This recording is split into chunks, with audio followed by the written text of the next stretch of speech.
हैं और सवालिया अंदाज में पूछते हैं, और तुम्हें उनका पता है और तुमने वो देखे। कुरान में आखिरी पारे में आता है ना, अराअयत अल्लज़ी युकज़्ज़िबु बिद्दीन, ये भी वही अंदाज़ है। क्या अंदाज़ है? अराअयत अल्लज़ी युकज़्ज़िबु बिद्दीन, और लोगों तुमने उनको देखा है जो दीन को जुटलाते थे। कौन जुटलाते थे? फ़राईन अल मिस्र, मिस्र के बादशाह फ़िरौन जिनको कहते हैं। वो एक नहीं है, बहुत सारे फ़िरौन हैं। तारीख़ दानों ने लिखा है कि 30 फ़िरौन आए, या जितने भी जो भी मिस्र का बादशाह बनता उसको फ़िरौन कहते।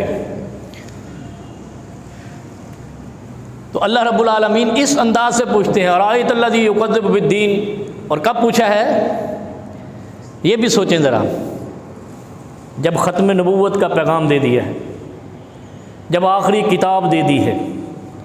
किस किताब में फरमाया ये? कुरान करीम में। ज़बूर आ चुकी, तौरात आ चुकी, इंजील आ चुकी, सोहफ़ आसमानी आ चुके, सोहफ़ साले आ चुके, सब कुछ मुकम्मल हो चुका। जब कंप्लीशन आई ना, ततिम्मा बिल खैर, तो अल्लाह रब्बुल आलमीन क्या कहते हैं? और अराअयत अल्लज़ी युकज़्ज़िबु बिद्दीन। आने वाले लोगों से पूछते हैं कि पिछलों पे ज़रा नज़र डालना। और अराअयत अल्लज़ी, ज़रा गौर किया करो यार, मैं आपको उस अंदाज से समझाता हूँ जैसे एक मजलिस में बैठकर इंसान गुफ्तगू करता है। वो आलिम तो दूसरे लोग हैं, बुलंद लोग हैं, बुलंद पाया लोग हैं, उलमा हैं, मुहद्दिसीन हैं, फ़ुक़हा हैं। वो अपने अंदाज से लिखते हैं, पढ़ते हैं, सुनाते हैं। मैं तो वो करता हूँ जो बैठक की बातें होती हैं। कैसे कहता है रब्बुल आलमीन? देखो अंदाज देखो। सारे अम्बिया भेज दिए, 1,24,000 से लगभग ज़ायद व कम बेश भेज दिए। किताबें भेज दी, सोहफ़ आसमानी भेज दिए। नूह अलैहिस्सलाम से, जिसको आदम सानी कहते हैं, नूह अलैहिस्सलाम को आदम सानी कहते हैं, क्योंकि जिन्होंने नूह को नहीं माना खुदा ने उनको तबाह कर दिया। और जो कश्ती में बैठे वही बचे, और उससे फिर नस्ल आदम फिर चली। फिर उनके बाद नस्ल आदम चली, इसलिए आदम सानी हज़रत नूह अलैहिस्सलाम को कहते हैं। फिर हज़रत इब्राहीम आए, हज़रत याकूब, यूसुफ़, इलियास, शीस, शुएब, सब अम्बिया आ गए, सारा मुकम्मल हो गया। जब अपने पैगाम का ततिम्मा देना था, कहा अराअयत अल्लज़ी युकज़्ज़िबु बिद्दीन। लोगो, क्या तुम नहीं जानते उनको जिन्होंने दीन इलाही को जुटलाया? युकज़्ज़िबु बिद्दीन, हमारे दीन को जुटलाया। हमारे दीन से मुराद क्या है ये भी ज़हन में रखें। दीन कोई अलग चीज़ नहीं है, दीन है पैगाम रब्बानी बस। और जब यौमुद्दीन आ जाए, ये पैगाम हशर है। मालिक यौमुद्दीन, यौमुद्दीन का मालिक है। मतलब क्या है इसका? वो क़यामत के दिन का मालिक है। दुनिया में पैगाम रब्बानी और आखिरत में पैगाम हशर है, यौमुद्दीन। और जब खाली दीन आए, युकज़्ज़िबु बिद्दीन। अच्छा, यहाँ क्या है? युकज़्ज़िबु बिद्दीन। इसका मतलब क्या है? पैगाम रब्बानी को ज़मीन से ऊपर जुटलाने वालों को तुमने नहीं देखा। जो नीचे आएगा बियौमिद्दीन आएगा। यौमिद्दीन मरने के बाद नीचे आना है, और ऊपर युकज़्ज़िबु बिद्दीन आना है। ये फ़र्क समझा करें। ये फ़र्क जब मौलवी समझाएंगे तो फिर आपकी दिलचस्पी बढ़ेगी दीन की तरफ। जब हम जोश मारते जाएंगे तो कुछ समझ नहीं आता। बिद्दीन यौमुद्दीन में फ़र्क है। बिद्दीन ये है कि जब आप सांस ज़मीन पर ले रहे हैं उसके बारे में बात हो रही है। यौमुद्दीन वो है जब हम मर जाएंगे ज़मीन के नीचे, जब आप अल्लाह आपको सांस देगा, नई ज़िंदगी देगा। ये मत सोचो कीड़े मकोड़े खा जाएंगे। कीड़े मकोड़े अल्लाह ने मुसलमानों के लिए नहीं बनाए, मोमिनों के लिए नहीं बनाए। ये उनके लिए बनाया जिन्होंने बिद्दीन भी जुटलाया, यौमुद्दीन भी जुटलाया।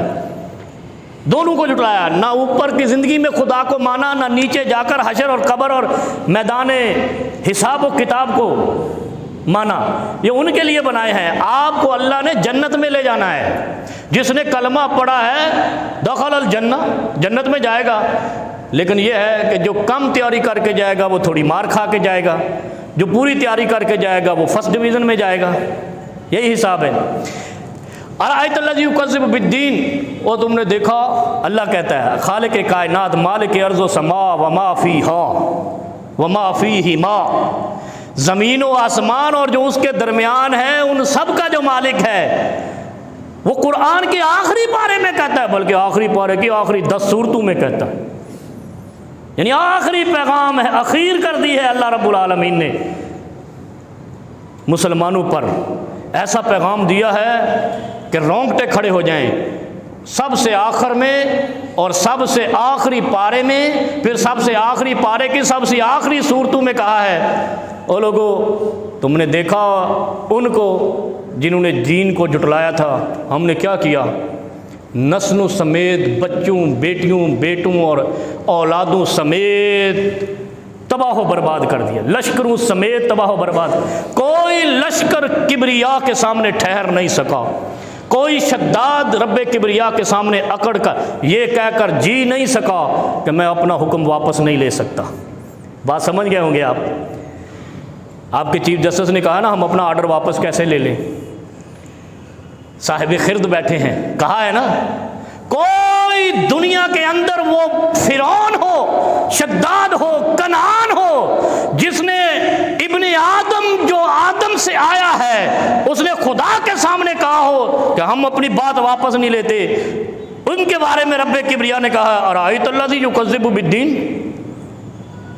और तुमने देखा उनका हशर जिन्होंने मेरी बातों को झुटलाया था और कहा था हम पावरफुल हैं, हम सुप्रीम हैं, कोई ज़मीन पे सुप्रीम नहीं है रब्बे ज़ुल जलाल के अलावा।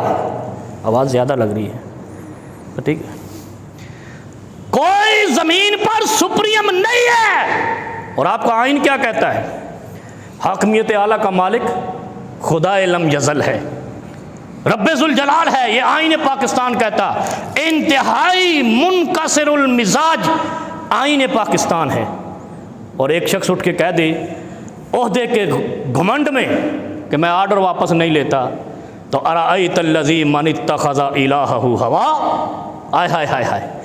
फिर ये सूरह फुरकान में दूसरा पैगाम, वहाँ क्या है, और ज़रा उनकी तारीख़ पे नज़र डालो जिन्होंने दीन खुदा को झुटलाया। बस अब मैं वो सारे गिनता नहीं, वो आप अबू जहल से लें और पूरी तस्बीह पीछे तक पढ़ लें। अबू जहल है, अबू लहब है, उतबा है, शैबा है, वलीद है, फ़िरौन है, नमरूद है, शद्दाद है, कनान है, वो जो भी जितने आए, कौम लूत है, कौम साले है, पढ़ते जाएं, ये सारी माला आप गिने, जिन्होंने दीन खुदा को झुटलाया, खुदा ने उनका बीज क़यामत की सुबह तक लानतों से भर दिया। मलून माफ़ीहा, दुनिया में भी मलून है, आखिरत में भी मलून है, जन्नत से भी महरूम है, बख्शिश से भी महरूम है। लम यजिद राइहतल जन्नह, खुदा कहता है उनको जन्नत की खुशबू भी नहीं जाएगी, जबकि जन्नत की खुशबू मसीरत क़ज़ा व क़ज़ा, इतनी दूर तक जन्नत की खुशबू होगी जहाँ तक इंसान की नज़र और आवाज़ और सोच भी नहीं जाती। अराअयतल्लज़ी मन इत्तख़ज़ा इलाहहु हवा, ये सूरह फुरकान है और वो सूरह अराअयतल्लज़ी युकज़्ज़िबु बिद्दीन। अच्छा, वो कितनी प्यारी सूरत है, आप उसको सारी को पढ़ें। एक सूरत आती है वैलुल लिल मुतफ़्फ़िफ़ीन, है ना सूरत, ये भी 30वें पारे में है, यानी आखिरी पैगाम है रब्बे किबरिया ने अखीर कर दी है। सूरह अम्मा यतसाअलून पारा पढ़ा करो, जिसमें कहा गया है वजअलनल लैला लिबासा वजअलनन नहारा माआशा। कितना प्यारा पैगाम है ये सूरह अम्मा यतसाअलून में कहा कि यानी ये नस्बुल ऐन है सांस लेने का, ये कुरान, और ये 30वां पारा आपको नस्बुल ऐन बताएगा। अगर आप लोगों ने या उन लोगों ने पढ़ा नहीं है तो बंदा फ़कीर बगैर ट्यूशन के पढ़ाने को तैयार है। मैं ट्यूशन फीस नहीं लूँगा, मैं इसका तर्जमा पढ़ा दूँगा। क्या फरमाया कुरान ने, रब्बे किबरिया ने, वजअलनन नहारा माआशा, और दिन को हमने कमाई के लिए बनाया, वजअलनल लैला लिबासा, और रात को सोने के लिए, लिबास के लिए, रज़ाई ओढ़कर, कंबल ओढ़कर लेटने के लिए बनाया। ये बातें थी रब के करने की। आपको पता है रात होती है सो जाते हैं, दिन होती है उठ के चल पड़ते हैं, लेकिन फिर भी रब ने की हैं। ये हिकमत देखें आप। मतलब क्या था इसका, मतलब ये था कि इंसान वो क्या कहते आवारा ना हो जाए, और हम हो गए। कैसे? रात को 2 बजे तक कारोबार करते हैं, दिन को 2 बजे तक सोते हैं। ये किसकी खिलाफ वर्जी कर रहे हैं? मेरी नहीं, अपने बच्चों की नहीं, ये खुदा के हुक्म की खिलाफ वर्जी कर रहे हैं। अल्लाह कहता है मैंने रात को सोने के लिए बनाया है, दिन को कमाने के लिए बनाया। हम रात को कमाते हैं, दिन को सोते हैं, और फिर हम कहते हैं अल्लाह बड़ा गफूर रहीम है। तो जब अल्लाह के हुक्मों को मानेंगे नहीं, गफूर रहीम नहीं होगा, जब्बार और कहार होगा, उसकी जबारूतियत आएगी। फिर जबारूतियत क्या है? वैलुल लिल मुतफ्फिफीन। वो मैंने पिछले जुमा बताया ना, वस्समावात मतवियातुम बियमीनी, यमीन दाएं हाथ को कहते हैं। तो अल्लाह ऐसे कस लेता है, लपेट लेता है।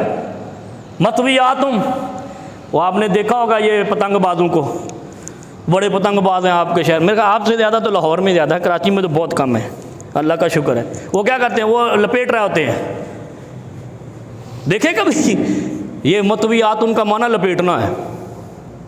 उंगली पे लपेट ले, हाथ पे लपेट ले, डंडे पे लपेट ले, जिस पे मर्जी लपेट ले। अल्लाह रब्बुल आलमीन क्या, वस्समावातो मतवियातुम बियमीन ही, अल्लाह ने ऐसे हाथ घुमाना है पूरी ज़मीन हाथ के गिर्द लिपट जानी है। फिर कहाँ गया रिस्क? छिन गया रिस्क, छिन गई सांस, छिन गया जिंदगी, सब कुछ मतवियातुम बियमीन ही, लपेट के उधर फेंक दी। चलो अब फैसला होगा मैदान हशर में, किसके सांस इताअत गुजारी में थे, किसके कुफरान और तुग़यान में थे, किसका हुक्म तुग़यान वाला था, किसका इताअत वाली ज़िंदगी थी और सजदे वाली ज़िंदगी थी। अराअयतल्लज़ी मन इत्तख़ज़ इलाहहु हवा, नबी अलैहिस्सलाम